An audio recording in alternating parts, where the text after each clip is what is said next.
Well, good morning, good afternoon, and good evening, wherever you are in the world, whatever planet or plane you happen to be listening to this broadcast from. I'm Christopher Timms, where your breakthrough awaits.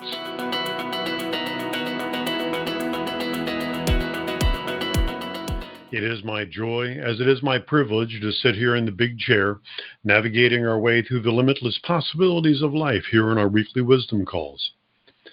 This is where people like all of you send me suggestions as to what you'd like me to teach upon. And I put your ideas in the queue along with what I think is important as I look to have my finger on the pulse of what's happening in the world at all different levels. Whether we're talking about nutrition, supplementation, diet, lifestyle, exercise systems, esoteric and religious traditions, ancient civilizations, ancient languages, the power of sound, sacred geometry, and political, social, psychological commentary of the day. We talk about it all right here on our unfiltered, unedited, uncensored network. This is our place to be able to come together where you can just kick back and listen to out-of-the-box ideas. Or you can chime in, put your 2 cents in if you'd like to, and let everybody hear your ideas if you want to get into the Q&A, or just text your ideas or questions in for me to cover. It's just important to have a place. This is like our coffee shop. This is like, going to the coffee shop and just hanging out and talking when people used to do that. Those of you who have studied relationships with me will remember that the fundamental component to relationships at all different levels is communication. Without communication, without an exchange, a sharing, then there is no basis for a relationship. You can't relate to someone unless you're in communion with them. Communion or commune is the root word for communication. And communication or communion or commune means to be part of. That means to have a cup of coffee, tea, sit down together, kind of merge with each other, just kind of be with each other with words and with stillness and just share. That's communion. That's communion. And that's really a good blending point, this idea of communion, into where we're going to go this evening. The idea of a really clear, it's a very Zen topic. It's not a religious topic.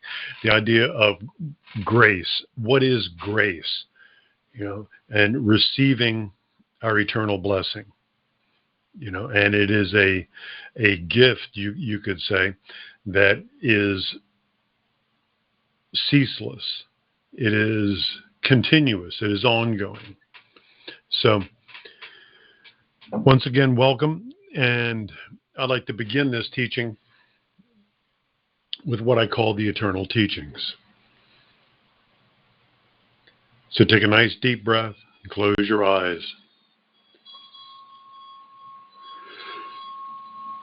And as you listen to the sound of this beautiful Tibetan bell, allow it to remind you of the sound that rests within you, listening to the sound that silence makes.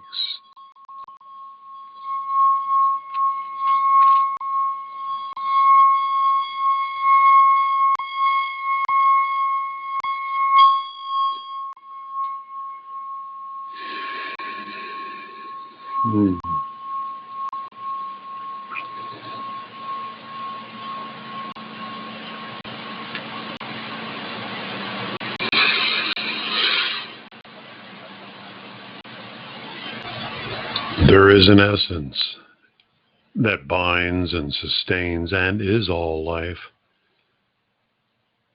This essence, this living presence, is the oneness that you are.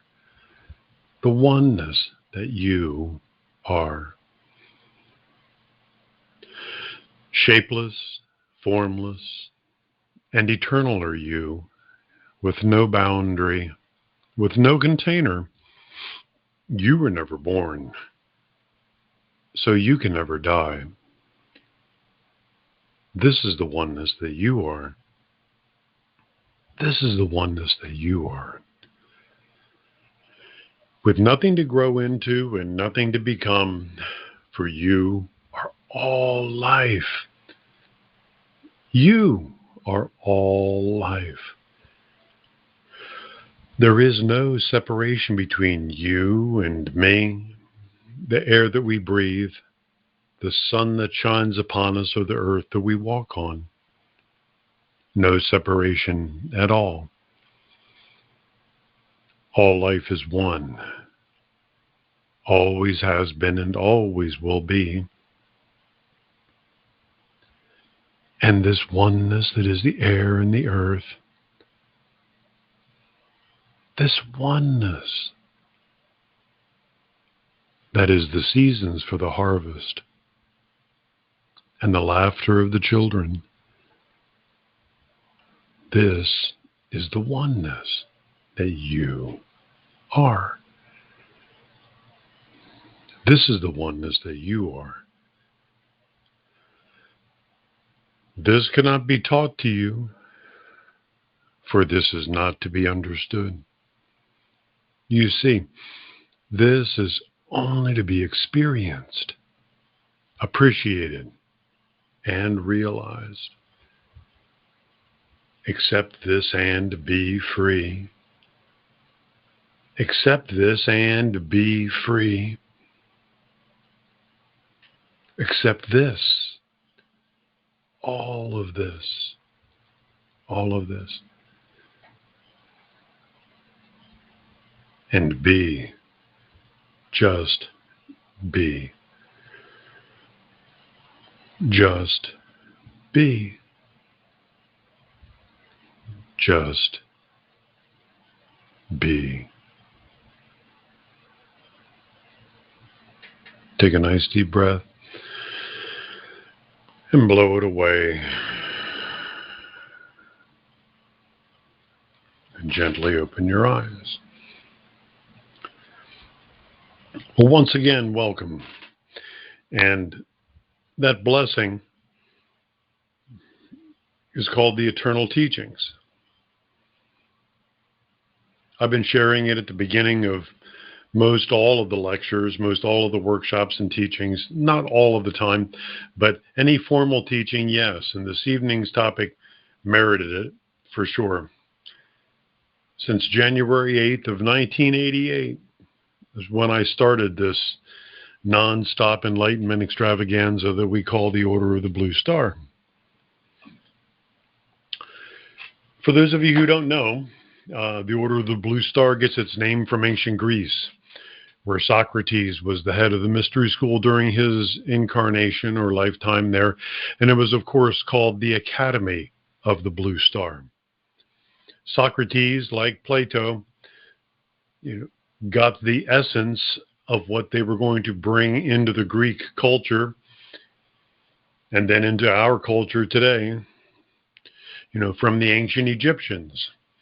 And Plato spent 20 years of his life trying to gain entrance into the mystery schools of ancient Egypt, particularly our mystery school, which is the House of the Blue Lotus at Dendara, the heart chakra,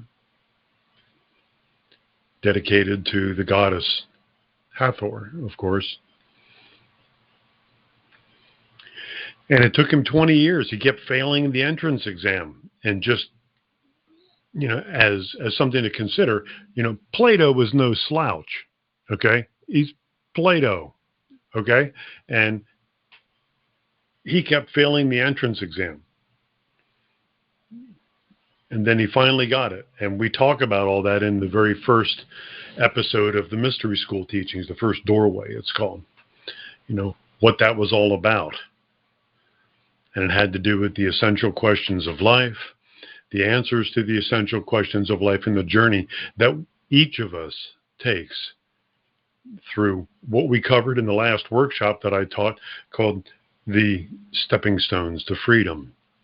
So tonight, I want to share with you the idea, the experience of living in grace. What is grace? What is grace?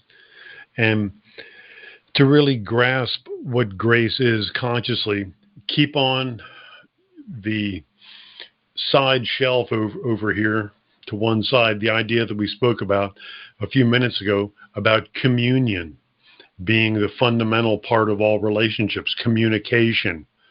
Without communication, which is communion, the word communion means to be part of. Without that, there is no relationship. You can't relate to anybody unless you're communing with them. That really changes the format through which we interact with people. When it has to be that real. Otherwise you're not even really in a relationship with them. This is a professional relationship, personal relationship, let alone spiritual relationship to yourself, to the divine. And each of us has an inherent connection to this divine nature. And we have distilled down over tens of thousands of years of these teachings being shared through different star systems and at different times on this world. We distill it down to the three fundamental components, qualities, we could call them, that represent the original Trinity, the original triune nature of our spiritual and physical existence. And these qualities are, of course, inner light, inner sound, and inner presence. These qualities are inherent within each one of us. They can't be given to you. They can't be initiated or baptized or anointed into you in any way. They can't be taken away from you if you're bad, if you don't follow the rules. If you annoy the wrong person, doesn't matter. This inner light, this inner sound, this inner presence is the essence of what you are, your true self. It is what you are now, always have been, and will always be. The outer appearances may change as you take on different stages in this life, different decades of your existence, and different embodiments as you move. Shift through what we call time in space. But the light that you are, that shines before you, remains exactly the same now as it was tens of thousands of years ago. And that is the fundamental experience of grace. Grace, just like light, sound, and presence, this grace cannot be given to you. You're not deserving or not deserving of grace. That's a non-issue. It's important to get that. Grace is not an issue of deserving it and getting it as a reward for what you've done, and you can't be denied it. Grace simply is. It's not even that it's given.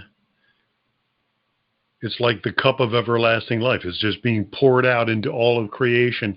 All of creation, by nature of its existence, whether it's the creatures of the sky or the land or the great waters, or whether it's the air, the water, the earth, the crystals, all of it, plants, anima, everything, by nature of its existence, it is the embodiment of grace.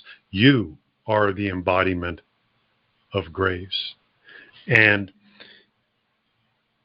that should be one of the fundamental things that people are taught as young children. And we were in the ancient world. Prior to the age of Pisces, that's exactly how we were taught. But in the age of Pisces, we were not by some evil action, just by the nature of the processional cycles of change, we were to move away from an experience flavored in sacred unity, oneness, and move into duality. It's basically we were to re-experience the fall of man. The fall of man is not because of some temptation. It's not all Eve's fault, And with the apple, all that kind of stuff, that's all just symbolic. And the knowledge of good and evil means that there has to be the presentation of duality. Adam and Eve, Adapa and Ea, their Sumerian names, were symbolic and literally people that descended in consciousness into the experience of separation, where they experienced separation from each other. Separation from, a connectedness to all of existence. That's, you call it God at that point, right? And a separation to their environment in all the different details thereof. So they began to, the fall of man is simply the shift into duality. The purpose of duality is to experience self and other, to experience dualism, and it's basically taking the journey of Dorothy and the Wizard of Oz, where we're going to have this experience, which is fundamentally a dream. It's like going to sleep in your pod in the Matrix, and you're going to move into this experience, and you're going to try to get back to the place that you never really left, Dorothy. And along the way, you're going to find out that you're not inadequate in any way, you're not broken in any way, and that you've always had within you all the tools you needed to get back to the place again that you never really left. Grace. Grace is this divine presence that rests within each one of us. It doesn't scream at us. It doesn't grab a hold of you and throw you around the room until you pay attention to it. It's not like being possessed, by demonic forces like in The Exorcist and stuff. It's this still small voice. It's the I am presence. It just rests quietly within us, and it waits till you meet it halfway. That's all you have to do is meet it halfway. You meet it halfway by your fundamental spiritual exercises, cultivating the qualities of inner light, inner sound, inner presence throughout each day, as I've taught for 35 years here in these teachings all over the world. And as you invest in that practice, that investment accrues within you. As it accrues, then it eventually leverages your internal environment, and then it shifts your consciousness. And it shifts it always in greater harmony to this still small voice, to this divine presence. Always the shift occurs letting go of habits, patterns, ideas, associations, choices that you've been making. Things fall away from you, not because you're dropping them or letting them go. Sometimes you do. We know that. But more times than not, people tell me that after a certain period of time of doing their fundamental exercises and listening to some of the ideas that I asked them to consider, that habits just fall away. old ways of thinking, old ways of living, the associations, everything begins to shift and change simply because you've changed your internal environment. The world outside is simply a reflection of the world inside. So grace is given. If you want to use that kind of term, it's continuous, it's ongoing. You can't get away from grace. Hitler lived in grace. Stalin, Pol Pot, Genghis Khan. You have all these different people, Chairman Mao. They all lived in grace, just as you do. It's amazing to think about, because in our judgmental mind, we jump in and go, why the hell does that person have grace? Look at what they've been doing with their lives. They could have chosen at any time to stop what they were doing. Don't ever forget that, the classical name for this whole realm in yoga, this is called the Pinda universe. It's also called Maya. That means illusion. This is a virtual reality. The real people, the spirit, you could say, of each of the people that passed away in the concentration camps of World War II, none of them actually died. The people that killed them, that did all these things, they didn't really do those things. Because the real self, this is right out of the Bhagavad Gita. When you elevate to a certain extent, he who is the slayer is not the slayer. He who is the slain is not the slain.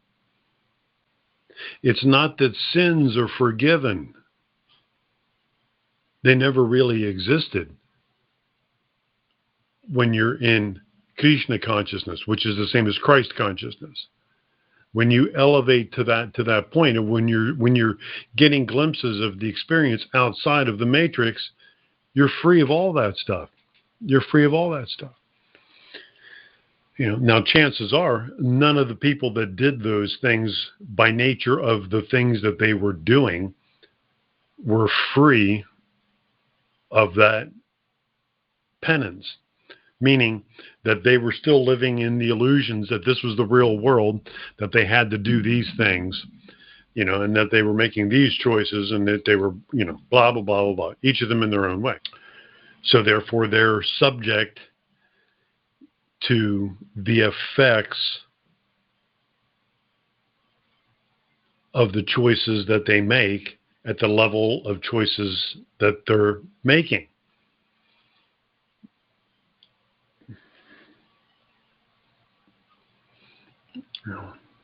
Interesting contemplation. You can just be with that, and you can see exactly what I'm talking about.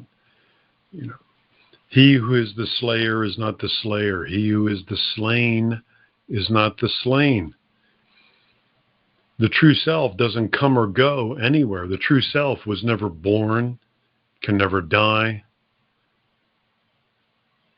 Just as we share with the eternal teachings. You, the true self, have nothing to grow into, nothing to become, for you are all life. You are all of the players on all of the stages. Now, the only question that really remains, about it all, as you begin to see, the limitlessness of your being, the question that's been asked to the true seeker since the beginning of time is, are you ready to be this big? Are you ready to own it? Are you ready to really be in this world, yet not of this world? That's what embodying grace really demands. Because grace will lift you into the realms of seeing beyond the pains and pleasures that most people are completely ruled by and dominated by in their lives. Grace will illuminate you, elevate you with insight that other people don't notice, and they won't relate to it. You know, I just came from the gym a little while ago. Got here around 5, and a lot of people started coming in as I was finishing my training, and for whatever reason, my inner vision was just really open, and at times that's really confusing because I'll walk by people and they'll they'll be going past me as I'm passing them, and they won't say anything on the physical, but in the astral, they'll say something to me, and I have to know not to respond to it because they have no idea that they've said anything. Or, there are other levels that they can speak at it as well until it gets to a point where there is no speaking. There's just impression, telepathy. And I was picking up all kinds of stuff off people walking around at the gym. And people will say, well, don't you just want to shut that down, close that kind of stuff off when you're just working out at the gym or driving, all that stuff? No.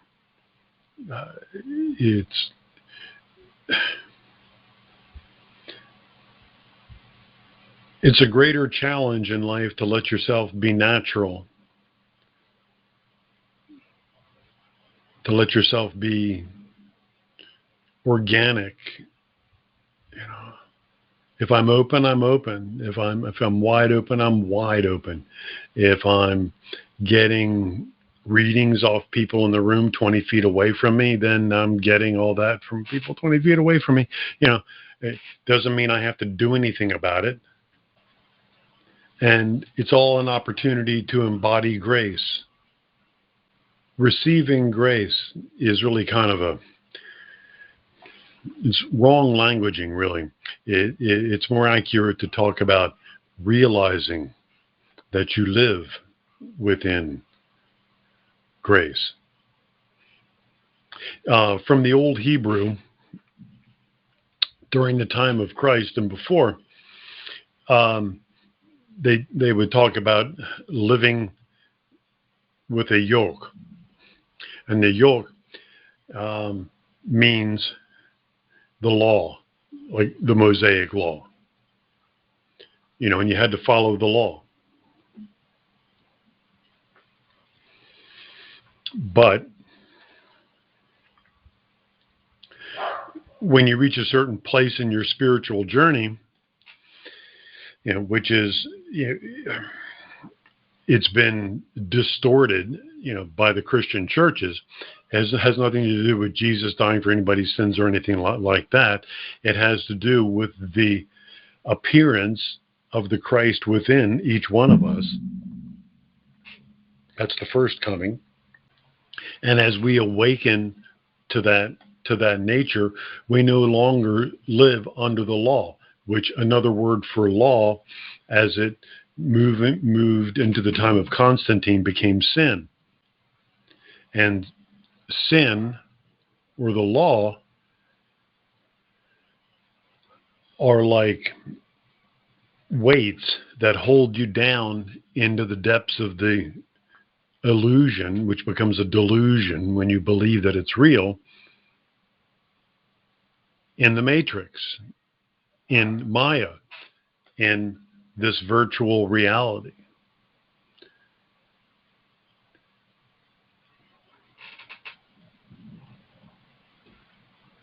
So we move from the law, which is sin,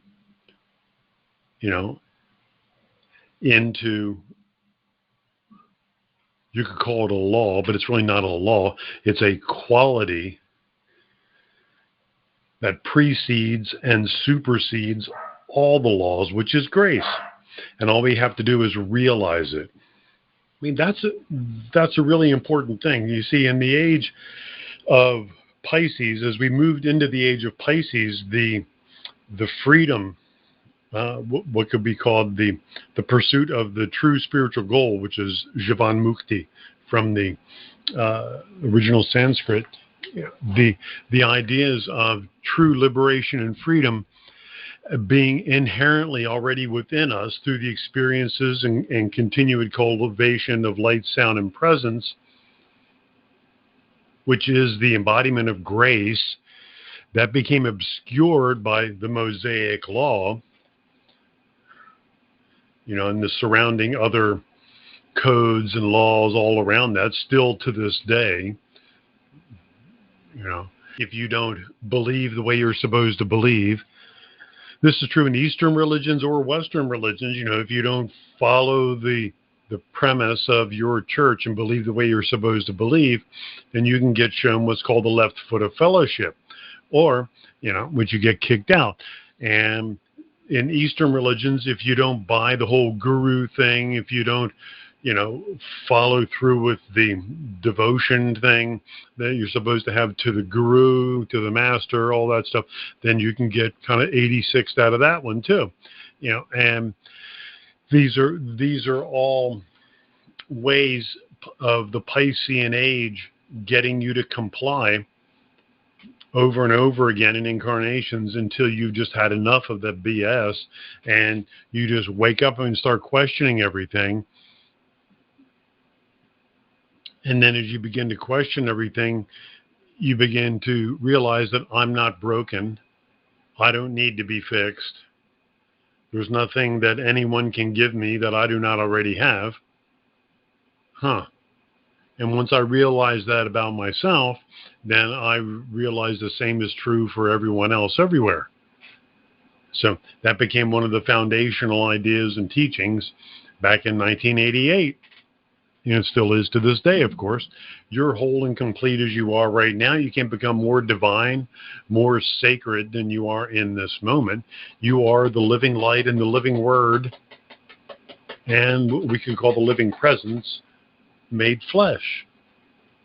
That's your nature. That's your nature. It's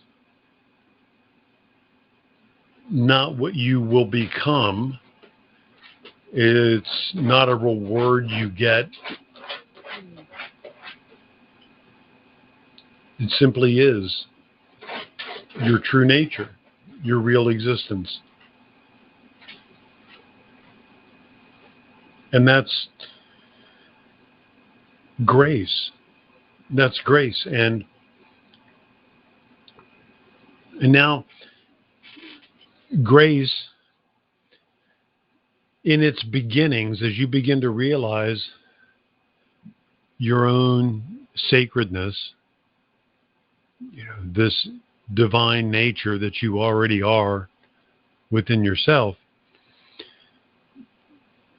it's a place of solace. It's a place of peace and well-being. But it's not that for long. Many of the people in Christianity, in Eastern religions, in New Age metaphysics, they move themselves, shift themselves into that space of peace. They'll find that in their own way, through their own labyrinth, their own path, and they think that that's it. And then they seek to stay there in that peace, in that it's a static place. It's a place of rest. And just as it's a place of rest, it's not a place of permanence. It's a place where you rest for a period of time, getting familiar with it. And as you are, this static nature is like a static charge in a capacitor in electronics. It's building up and building up and building up. And as it builds up, it reaches a point where it's going to discharge. And when it discharges, that static energy of living in grace, that peace, that tranquility, serenity, all that stuff, becomes kinetic. That static force becomes kinetic or applied is what that means. And as it moves out into the world, that's when you have to have all of your ducks in a row. That's when it's important to have your ideas together. And I don't mean like a business plan, but the ideas of through your peace, through your stillness, that you've been getting in touch with your creativity. As you've been cultivating light, sound, and presence, what is it that you love most about life? Do you want to garden? Do you want to build things? Do you want to paint? Do you want to sculpt? Do you want to play music? Do you want to dance? Do you want to cook? What is it that you want to do? Do you want to write? What do you want to do? It's an externalization. The energy becomes manifest. The I amness within you that you've been cultivating is getting brighter and brighter and brighter, stronger and stronger, and it just pulses out. And as it pulses out, then it's no sin or tragedy if you don't do much with it, but you'll feel it when it passes. Because it's like a wave in the ocean. When you're out there and the wave comes up, you can either ride over it, wait for another one. If you weren't ready, if that one kind of caught you by surprise, you can just kind of go over it or under it and just kind of be there and wait for the next one and be more prepared.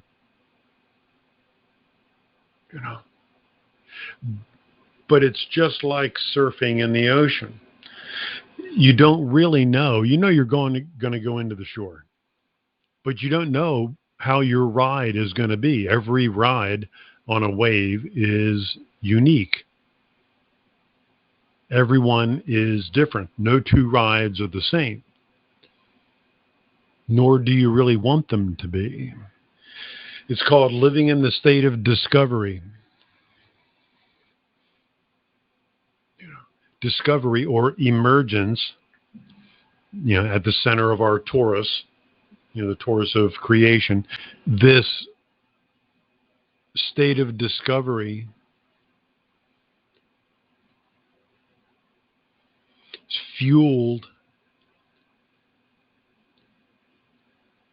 by the charging of that static force of grace, which you're cultivating, developing, charging it up like a cosmic battery charger here with your cultivation of light, sound, and presence, light, sound, and presence, light, sound, and presence. And then you add into that a lifestyle around good eating, good care for your body, in whatever ideas are valuable to you.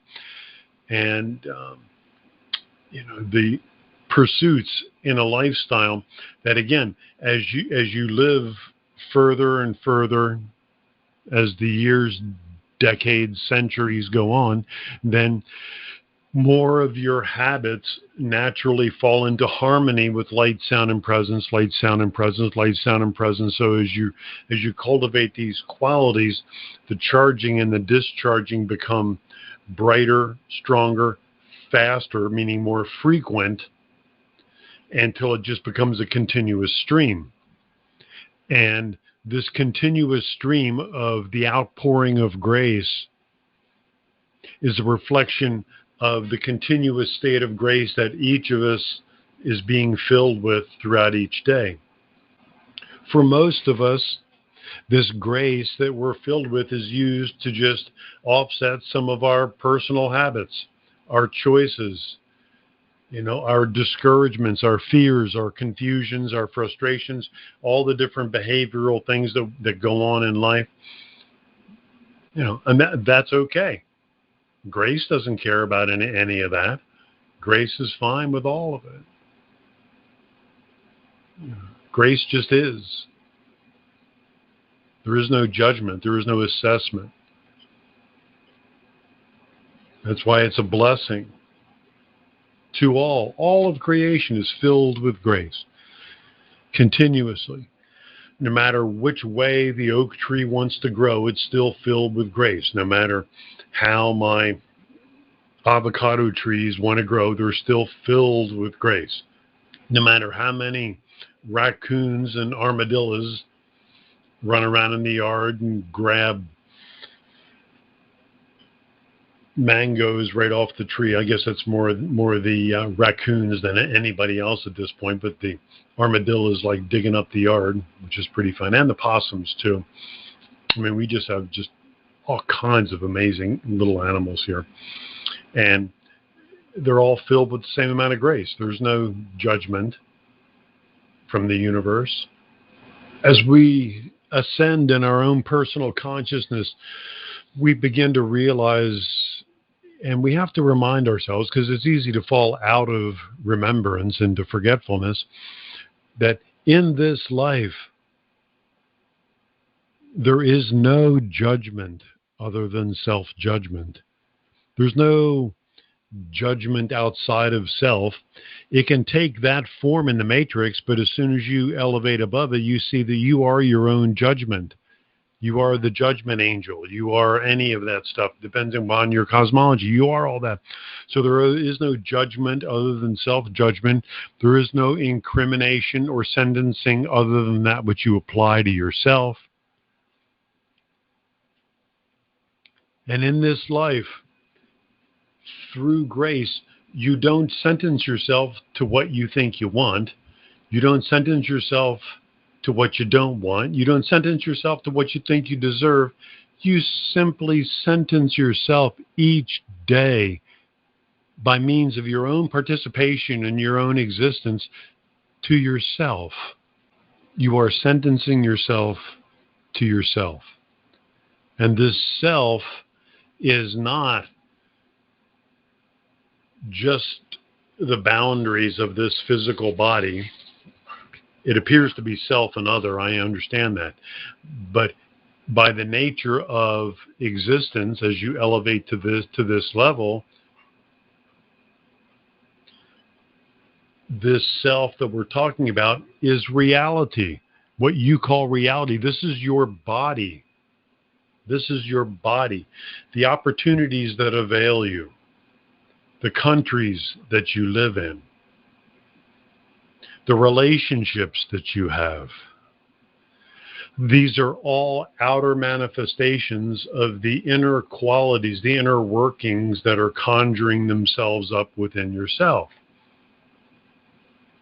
So each day you sentence yourself to yourself. You are your own judge, jury, and executioner. There's ultimate personal responsibility. And again, this is not so much that we create anything. We can dispel that myth in summary tonight, but we'll break it down later. It's in mystery school teachings too. Nobody ever really creates anything. That's all misinformation. This is the world that I am. I am all of this. You know, the opportunities that avail me are because of the self-esteem and self-worth that I have within myself. The challenges that I have are because of my self-esteem and self-worth, my own internal dialogues. My relationships with my wife, my children, my grandchildren, my family, everybody in the teachings, it's all a reflection of the relationship that I have to myself in all of its different forms and expressions.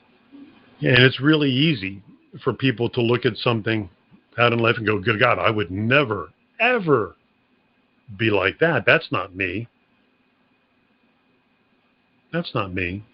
I would never be that. Remember, Jesus was a homeless man, wandering from village to village. So is the Buddha. Grace explodes, pulses, emerges into discovery, and we realize the limits, the frameworks that we've been holding to be self-evident that no longer serve us, so we let them go. because it causes us pain to hold on to them. And grace carries us in this state of discovery into the unknown, the undiscovered country, the spiritual frontier, the open skies of limitless possibilities. But most people would rather live within the certainty. They'd rather live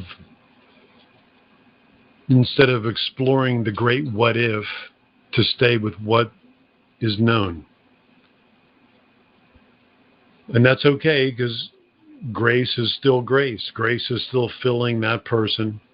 But what's an amazing thing about grace, grace will burn you out. Meaning that the state of discovery, the state of emergence, will just burn you out. And your body better be strong enough to withstand it. Now, people talk about this in different esoteric traditions, and Christian mystics speak about it as well. And that they become consumed by this state of grace, we can call it. They move into emergence and discovery. And then things begin to organize within them, and their lives become possessed by this flow, and it can be debilitating. People talk about that within white or red tantra in aspects of Kundalini and other aspects of yoga, where they just become physically damaged, injured as a result of a lot of that. And that's particularly true with what's called the red side. We've done talks in previous years about white or red tantra as far as Kundalini awakening is concerned. And red is the dangerous path, and I don't suggest anybody really pursue that. White is much more fundamentally in harmony with where we are. And that's a whole different discussion, but just the idea that my knowledge base encompasses all of that as well. And to take care of yourself, to just do the best you can. Each of us lives within the limitations, many times frustrations, of what's going on in our bodies.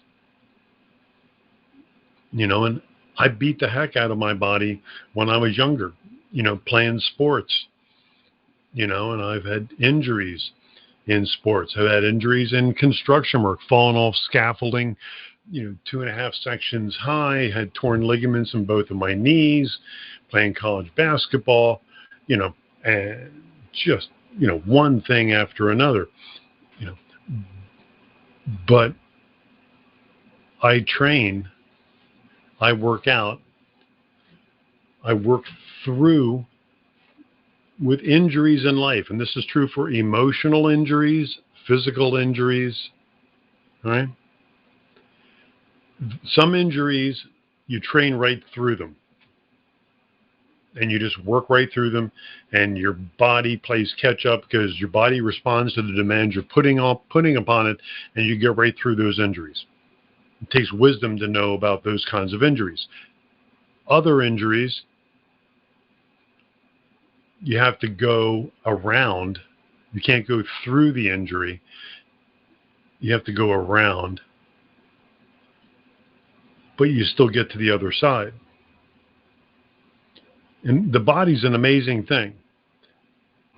The body is an amazing instrument of exploration, because that's what it is. This is your yellow submarine, for you to experience the ocean of love and mercy of limitless possibilities right here.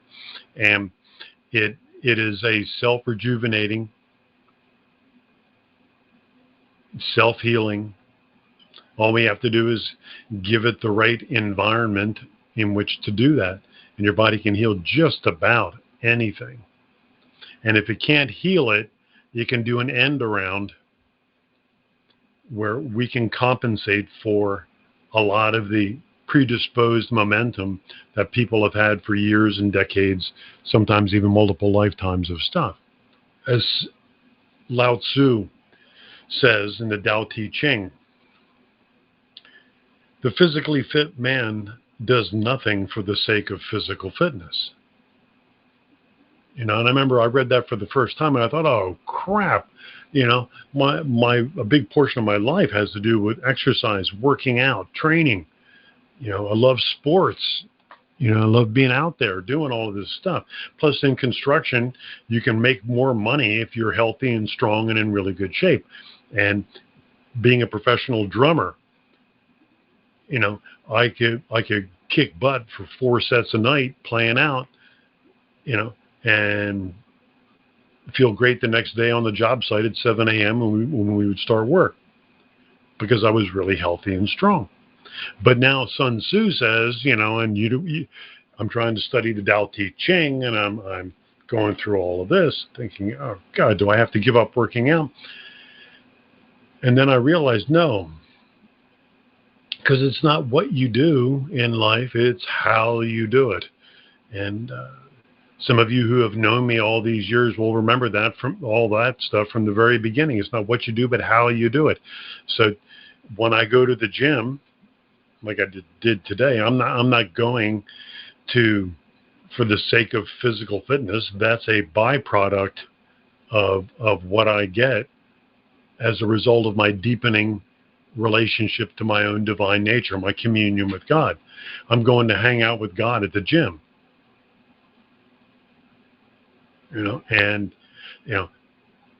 To language it differently for you, the Rastas, in Jamaica have a great languaging for all this. I and I are going to the gym.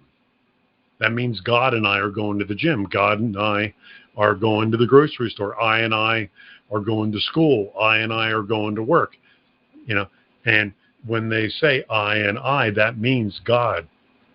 That means their own divine nature and their personality, the embodiment, are moving forward, are doing these things. So I can go to the gym.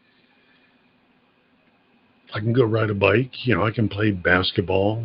I can do any of the things that I want to do. Right? Why not?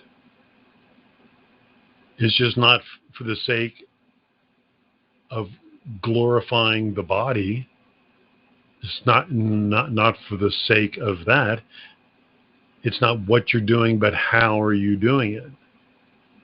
The how has to do with the inner qualities involved. Because when I'm laying on a bench or I've got dumbbells in my hands, before I do my set, there's a moment of light, sound, and presence. Boom. And then I hit it. And then with each breath, light, sound, and presence. So it's a continuous communion of light, sound, and presence throughout all the pushing numbers around at the gym.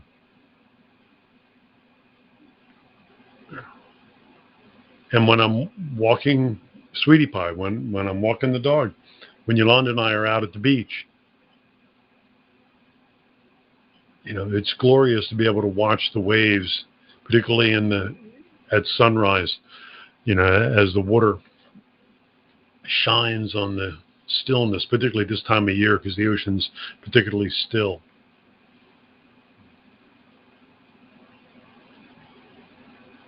As you're just looking at the beauty of it all, just to listen.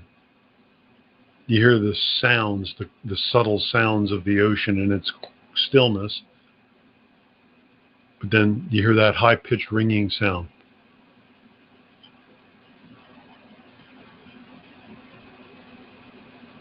And you just feel that presence. All of these are ways for you throughout each day to cultivate light, sound, and presence, to invest in that so it accrues within you, so you charge up that capacitor, so it discharges, pushing you into discovery, to discover what grace can really bring you, what opportunities avail you for health, healing, fulfillment, creative expression, way outside of what your ideas may be. So grace transcends the law.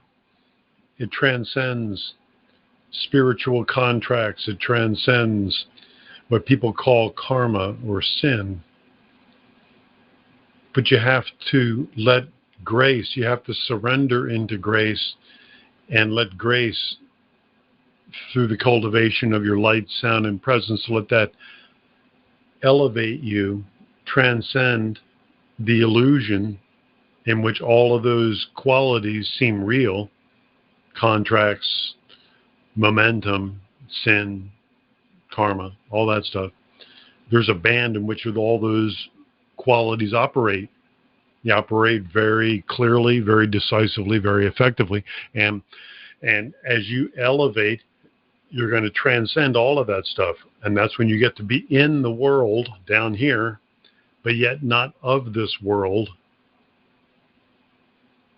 That's when you get to bring the experience, the teachings, the insights of heaven to earth. And that's the purpose of being a light worker. That's what a real light worker is really all about. Not about indulging you in your foolishness, but confronting you with your own divinity. You know, are you ready to fess up and say, all right, I'm divine? And then begin to realize it. I know it sounds ridiculous. It sounds kind of funny. But for many people, it's a problem because they've lived very comfortably. Oh, this is my karma. I'm in these spiritual contracts. I got to fulfill all of this, and I'm a sinner, but Jesus died for my sins, so I have to stay here, and, or I'm initiated by this guru, so, I got to stay in this teaching, so that the guru will liberate me from the wheel of samsara, the wheel of endless births and deaths and rebirths, as long as I stay a devotee. It's another way of putting money in the pot, emotionally and physically.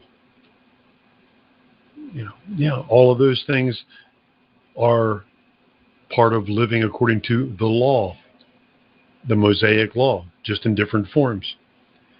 So when you put your attention on the grace that's already within you, and is pouring over you now, and you can never run out of grace. It can never be on an eighth of a tank of grace or anything. It's always overflowing with grace. The only limits are your ability to process it, to express it. When I was first hit with all of this, when my life shifted right after the harmonic convergence in 1987, and I started these teachings on January 8th of 1988, I've told you all about the situations in my life that just changed. Personally, professionally, everything just exploded. And I was left with no business plan, no idea, no momentum, which is just where I needed to be. Because then in that moment of stillness, grace emerged.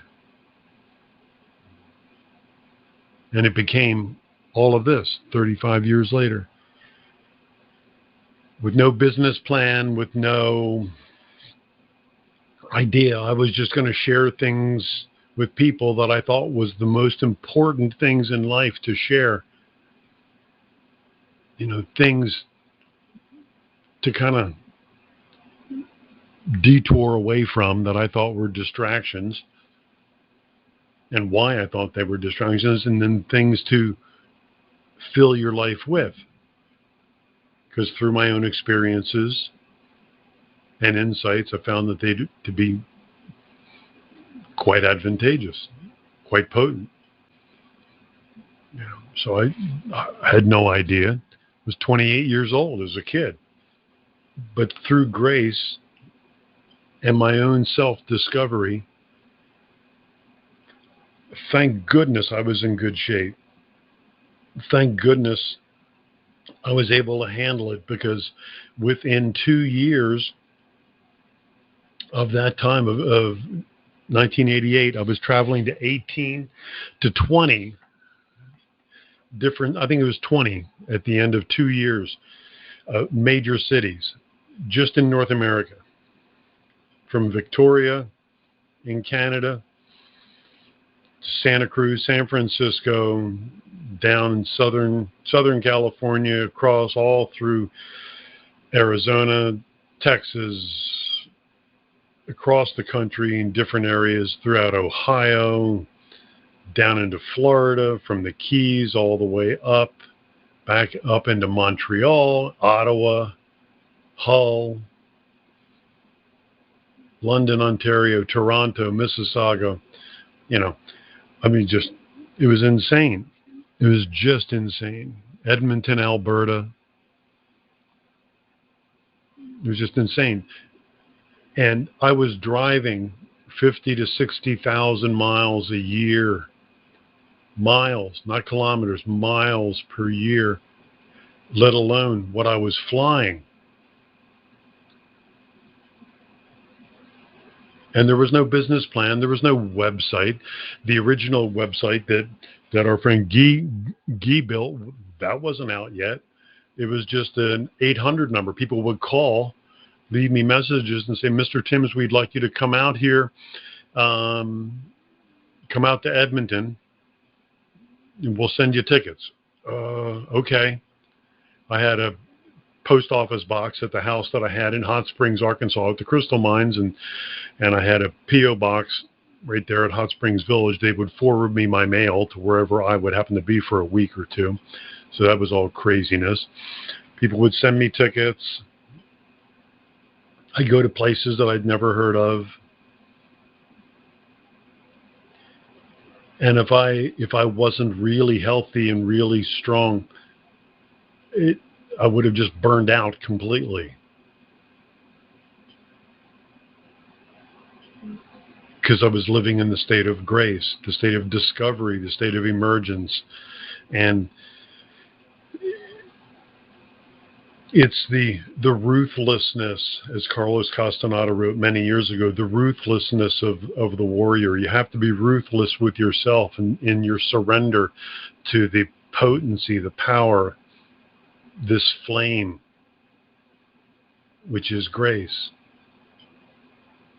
Because it's a kinetic force. It's not a static, rainbow and unicorn kind of a reality. It is in the beginning, but very soon it builds. And then it's time to explode onto the stage of life. And the different teachings that I've brought out, the different technologies like the enhancer, the electromagnetic device, the sound table technologies, the tuning fork work, we're still way ahead of the curve from where most sound people are in sound therapy in different parts of the world. I know because it's part of my job to see what they're doing. And they're just still reinventing the same symptomatic diagnostic ideas. And no one's got anything even close to what we call the temple set. Where I decoded the different temples using the master measurement systems of temples all over the world and converted the master units of measurement for different temples into frequencies. And all of the temples are what's called frozen music. So when you take the frequency, it's like a key going into the lock. And when you play the frequency of the Giza complex, when you convert the qubit into a frequency and play it, then it opens that up. So now you could take it to Giza with you, but you don't have to, because of the holographic principle within our matrix, within the illusion of our virtual reality. The temples of the world, whether it's Angkor Wat, whether it's the Hypogeum in Malta, whether it's Teotihuacan, whether, it doesn't matter what it is, they're all within you. It's called seed knowledge. The world outside is a macrocosm of the world inside, which is the microcosm. So when you play those frequencies, it opens up that packet of seed knowledge, those files. And seed knowledge, people call it light codes, light language. It's not verbiage, it's not sounds, it's abstractions that then begin to seep into your being. They nest within you like seeds, and then they sprout, and they become what they're going to be for you.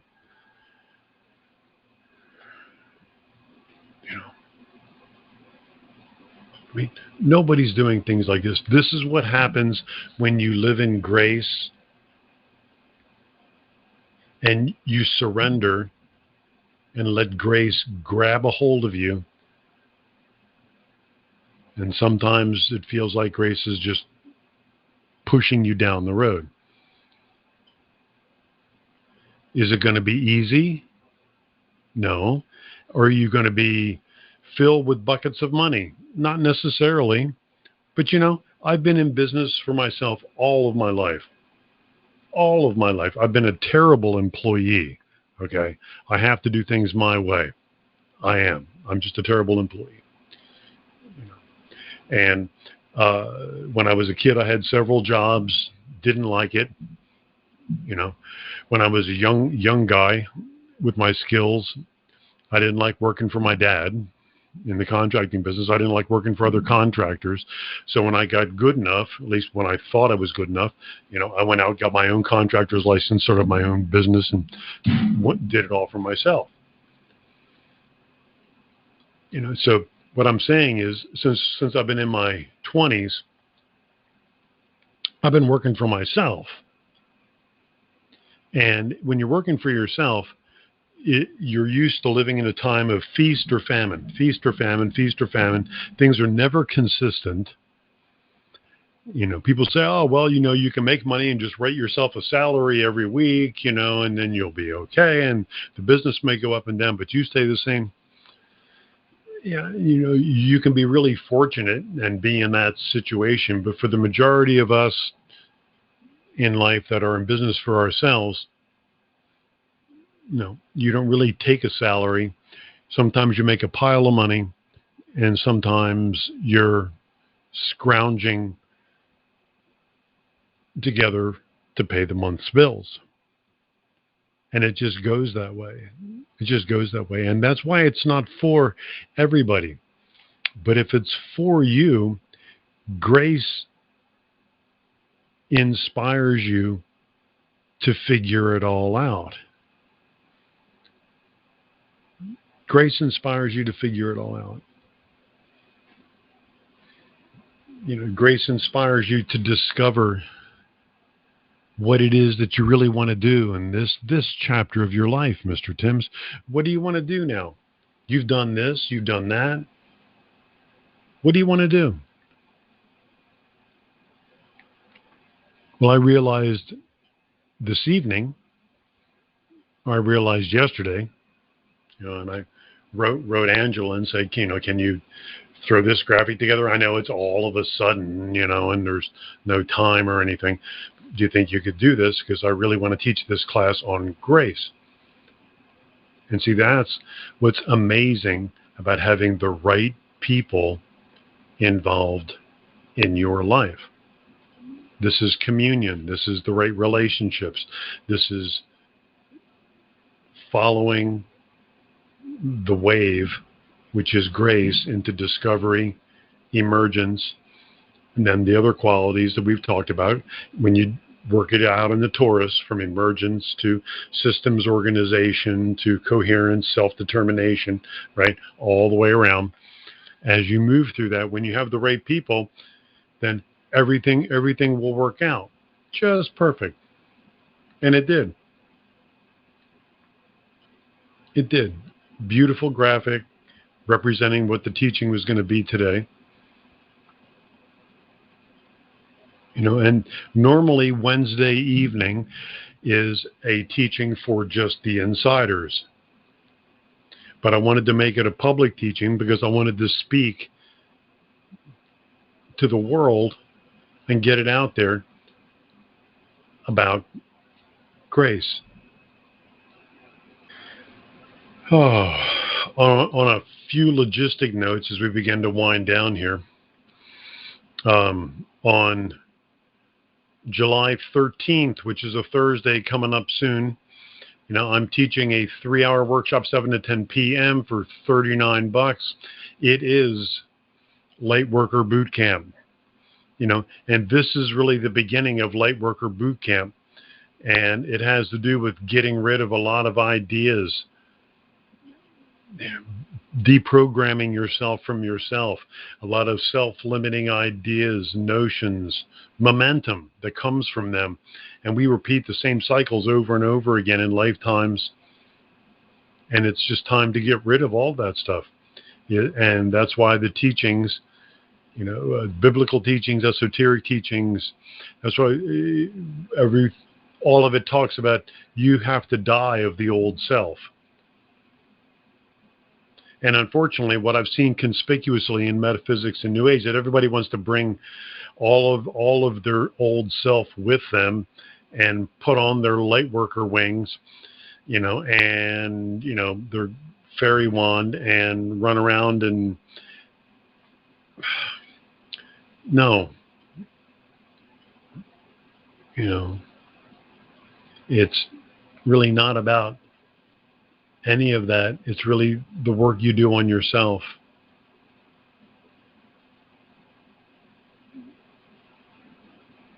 It's the work you do on yourself. They rescue anybody else from themselves, because then you're robbing them of the opportunity to experience themselves fully. And it's just your illusion anyway that you're doing any of that. What we have to do is strengthen ourselves, clean ourselves out so much that emerging light, that blazing, what the Essenes have a great phrase for this light. They call it the astonishing fire. The astonishing fire. This is the fire of grace. And this is the end of the Aramaic translation of the Lord's Prayer. Out of you, the astonishing fire, returning light and sound to the cosmos. Just, when you read that translation, it's in the Mystery School teachings. I'll try to get it out for everybody at some point, in my spare time. And that's just astounding. But that's going to be Light Worker Boot Camp. 3 hours to put together the recipe for how to deprogram you from yourself, and then how to upgrade your software, not with new beliefs or concepts or structures, but just point you in the direction of your own discovery.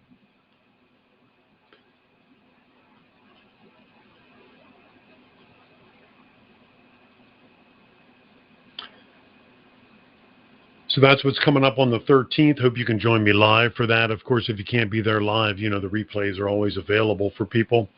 And then on the 14th, which is Friday, I'll be going to Lakeland, Florida, on the other side of Orlando towards Tampa. I'll be at the Spirit Fest Expo all weekend, and I'm feverishly building 2 new sound tables for that event. And Yolanda is going to do an expo in the Cocoa Beach area. It'll be a beautiful location for that expo. I think it's called MetaFest. And That'll be Saturday and Sunday. So I'll be in Lakeland and she'll be in Cocoa. And this is her first expo for a weekend by herself. So that'll be pretty fun for her. So I hope we've covered some things here this evening that are helpful to you, that are simple. To me, the simplest things have always been the most profound. The simplicity of the sunrise just speaks volumes. And in the mornings, as the sun comes up, it comes up later now, so I usually have my kombucha and my MSM stuff and apple cider vinegar, and I do my tea, and then the sun's up enough that I go stand in a spot of the sun and I do my energy accumulation exercises, which Elon wants me to make a new video of, and I'll get that to Angela and she'll fix it up for us. But the energy accumulation exercises are so beautiful. They're so fun. It's an extraction of Tai Chi. Really simple. You need no athletic ability to do them whatsoever. And they're very potent. They're really helpful. So I do that in the mornings. And then I get out into the shop, get on the sound tables for a while, take a break, come in here, see what I can get done. And see what I can discover today. So I want to thank you for taking the time and the trouble to be here this evening. It's been great hanging out with all of you. To be here, to share this with you. It means a great deal to me to be able to just, at the drop of a hat, just put it out there, and you have someone, again, like Angela, who just throws a graphic together. I could have told everybody about it, but to have a little graphic, to have something to catch your visual really is helpful. And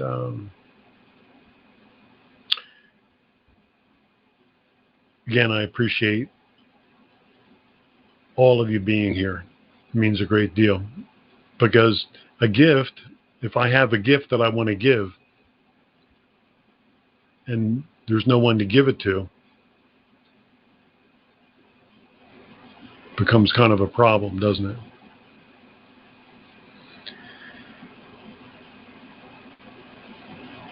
All right.